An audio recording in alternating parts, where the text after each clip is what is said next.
Hello everyone, I'm your hostess with the mostest 8-second gaming, and in today's video we will be taking a look at what you must do as a tank player in order to dominate every single matchup. We're going to be talking about things from counter picks to playstyle changes so you're always one step ahead of your opponents. But if you guys are seriously looking to take your Overwatch skills to the next level, then you need to check out the GameLeap website right now. Over there we have top level coaches creating the best, most highly informative guides to make you the best player you could possibly be. It doesn't matter if you want to get better decision making, positioning, aim, or just basic hero knowledge, we have the solution for you. So click the link in the description, pick yourself up a membership, and start to improve today. But okay, let's jump back into things, and what better place to kick all the tank stuff off than with Reinhardt. And this is a tank who wants to create space for his team and brawl it out in a death ball type fashion. So what if you're looking to counter this type of playstyle? Well, for that you're going to be wanting to pick up Orisa and Diva. Orisa can displace Reinhardt with complete safety, as her spin allows her to negate almost all types of damage while looking in the direction of the enemy team. And after doing so, you are usually going to want to look to fortify and javelin the Rein, preferably into a wall.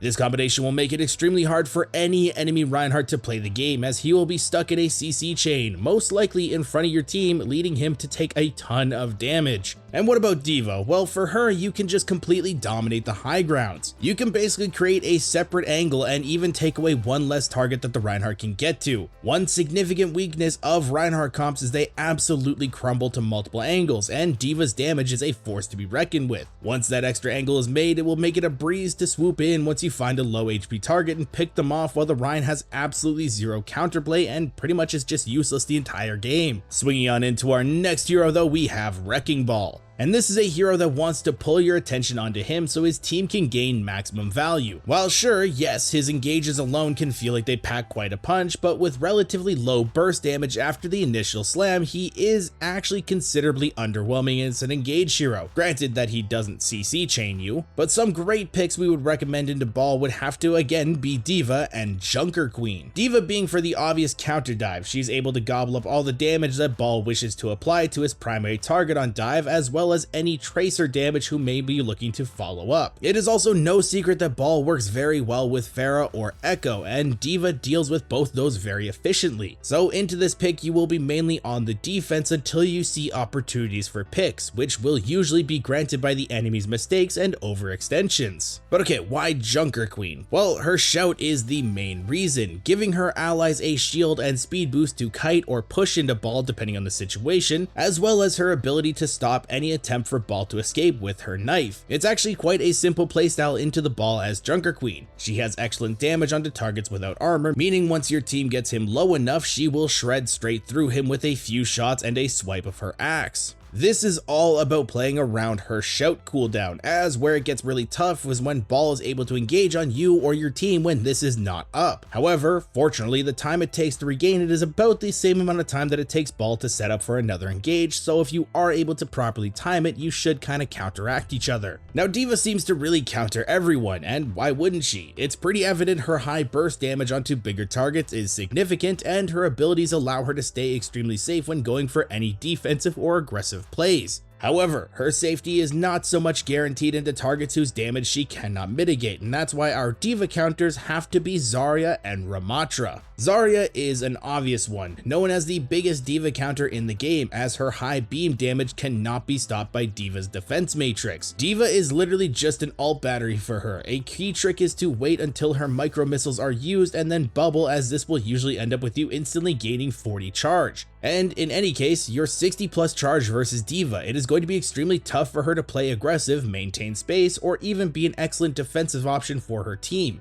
Okay, but why Ramatra? On paper and in theory, Diva should be very strong into him, but the reality is it's actually a very support dependent matchup. If Diva is not backed up by a healer composition that CCs the Ramatra, it is actually very simple for him to punch her into the ground, as her defense matrix also does not work on his 5-meter pummeling. This also means that any moment she gets demeched, he can instantly finish her off with a few punches with relative ease, making Ramatra quite a favorable matchup into Diva. And speak of the devil, how do you counter these absolute beasts known as Ramatra? A hero who can single-handedly take on your entire team if given the chance. and one with instant survivability. Well, as mentioned before, it does usually come down to supports with heavy CCs such as Ana and Zenyatta. However, here are some tanks where you may be able to find the advantage against them: Orisa and Doomfist. Orisa, just like into the Rein matchup, is able to choose her moments where she fully CC chains her target, and once Ramattra uses his form, this is exactly what you want to do, leaving him helpless as he is booped away from you and your team, stunned to the wall, and since you have significantly more survivability than him, with your Fortify and another spin probably coming up very soon at the end of it, there isn't really much of a better option in the tank lineup. But another viable option would be Doomfist, a pick that can completely ignore Ramattra and look to find value onto his backline, as Ramattra is usually played with heroes such as Baptiste and Lucio, and perhaps even Cassidy. And with this, Doomfist is able to just completely ignore the tank while hunting down these heroes. And since Doomfist compositions work best with heroes such as Tracer and Sombra, there's actually isn't a lot for Ramattra to target, and he must wait for a target to severely mess up before actually being able to pummel into them. But now let's move forward and talk about Orisa. Now Orisa is a tank with insane survivability and great single target one-shot potential. Countering her is no easy feat.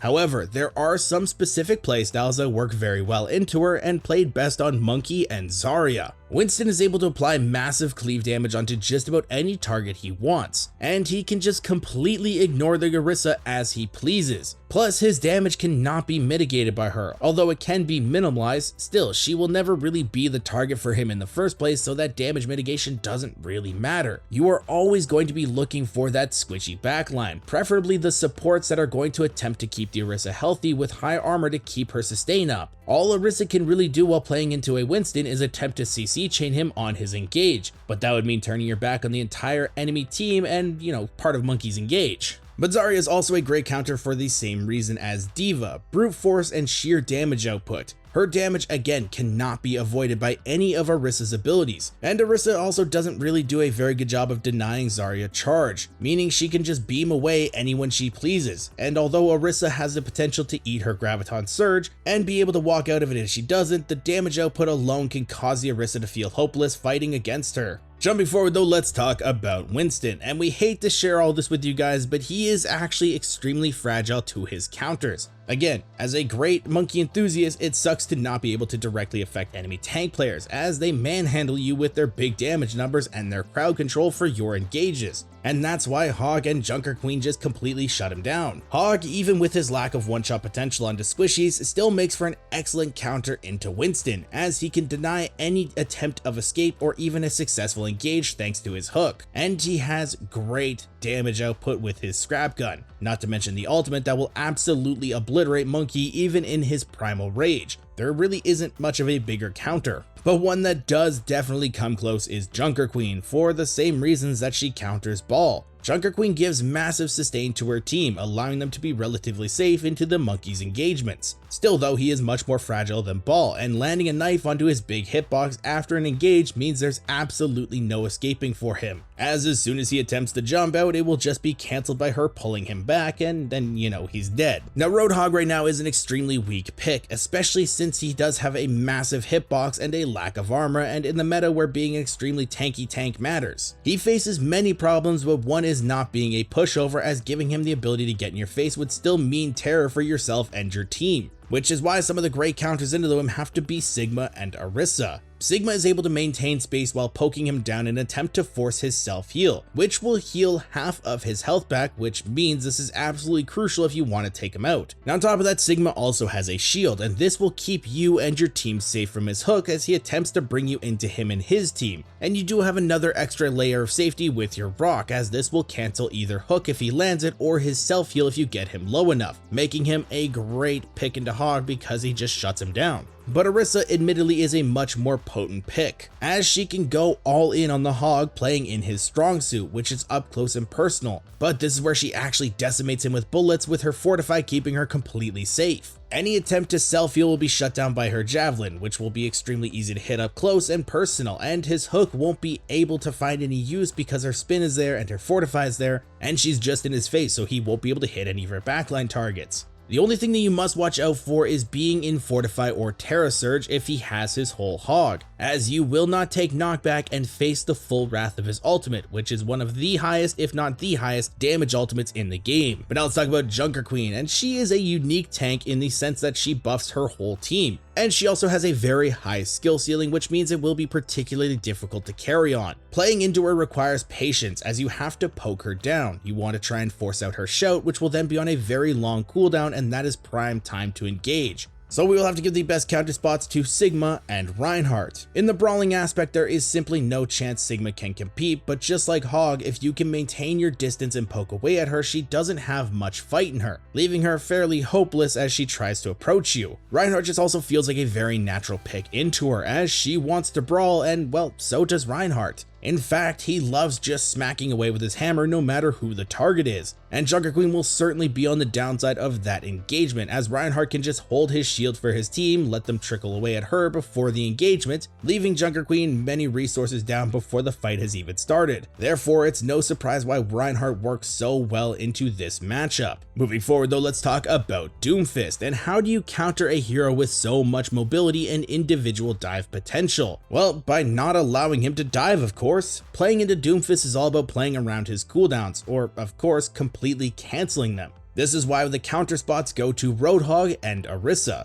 As Roadhog, again, you can just get up close and personal with him, as any attempt to slam or punch or do anything like that can be cancelled by your hook, meaning Doomfist is actually the one tank Hog is very playable into, as you completely counter him. And your whole hog will work wonders against him as well, and yes, you will likely charge up his punch, but this does not really matter when your damage output is so insane. And with the ability to use hook even while you're in ult, there isn't a whole lot that Doomfist can do. As for Orisa, she can make his main engage and killing blow ability, his punch, completely useless, as she can javelin, spin, and fortify in front of him, making him unable to move at any point. You just stand in front of him. And as Doomfist does not gain any armor but a temporary shield when using abilities, I wish him the best of luck surviving if you stun him into the wall in front of your team. Now we can talk about the most annoying tank in my opinion to play up against, and this is Zarya, a character that unfortunately does not do so well against other tanks. She is great into picks like Orisa and Diva, but absolutely unplayable into heroes that work around her bubble or lack of mobility, which is why her top counters are Monkey and Ramatra. Monkey is able to do great damage to Zarya, forcing her bubbles and waiting them out, allowing him to continue to do said damage, as Zarya does not gain armor but a regenerative shield, which is treated the same as normal health. Usually you are going to still treat her like any other tank matchup as Monkey, ignoring them and looking for her team, but still damaging her with your Tesla cannon as well as her team can make resources go absolutely everywhere, making it very difficult for her team to sustain her. And as for Ramatra, it's a given. He does not care if you bubble, he does not care if you have high charge, he does not care, he just wants to punch you. He is going to Mike Tyson the crap out of you. The only sort of counterplay you have into him is bubbling while he's still in ult, but that won't last very long. Also, if she uses her graviton, he can always block 75% of the incoming damage, making it feel rather wasted. So with a hero who is willing to enter the brawl and force Zarya to play on his terms, it's no wonder why he counters her so hard. But what is that melody, you may ask? Well, it's our last tank, and that is Sigma.